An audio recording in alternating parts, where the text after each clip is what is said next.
We're looking, as it were, within our own beliefs for arguments which will support the claims we've already made. So in that sense, the relativists are right. This is one of the things I think is so attractive about this proposal. It explains some of the key intuitions of both sides.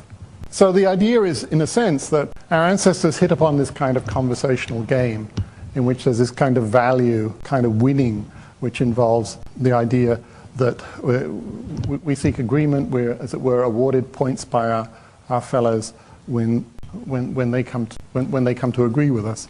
I wanted to give you another quote from Bacon at this point. What Bacon is talking about, in effect, is the peculiar kind of pleasure that comes from, as it were, the feeling that you've achieved the truth. And if I'm right, this is a kind of pleasure which, in a sense, stems from the fact that all the time, unconsciously, we're playing this particular game. Bacon is actually paraphrasing Lucretius here.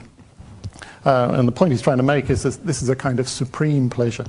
Bacon says, it's a pleasure to stand upon the shore and see ships tossed upon the sea. A pleasure to stand in the window of a castle and see a battle and the adventures thereof below. But no pleasure is comparable to standing upon the vantage ground of truth and to see the errors in the vale below. What Bacon is saying, in effect, is something like, harbour views are wonderful, so is watching sport, but nothing beats knowing that you're right and the other guy is wrong.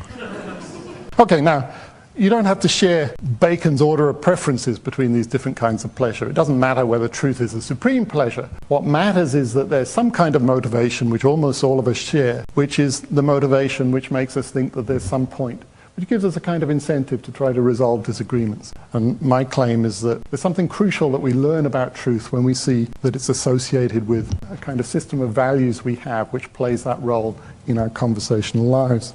I want to say that the pleasure that Bacon is describing here is a pleasure that we humans have in some sense invented for ourselves, not consciously of course, but it's an internal pleasure. It's a sort of pleasure internal to the community of human life.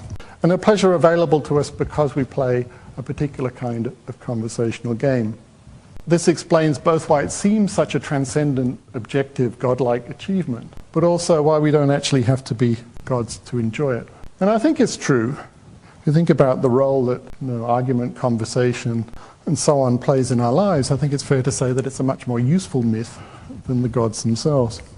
If you think back to Rorty's description of truth as correspondence, Rorty's comparison of the idea of truth as correspondence to a sort of obsequious, quasi-religious view that there's an authority beyond ourselves, there's a sense in which I want to agree with Rorty. I want to say, look, the idea that there's this value is in a sense a myth, but once we see the job it's doing in conversation, we can see that it's a myth we should at least think twice before we get rid of.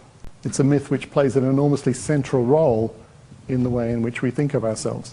Bacon says that men have been kept back as by a kind of enchantment from progress in the sciences, by reverence for the authority of men accounted great in philosophy.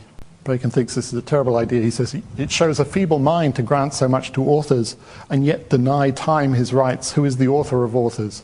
Nay, rather, of all authority. Rightly is truth called the daughter of time.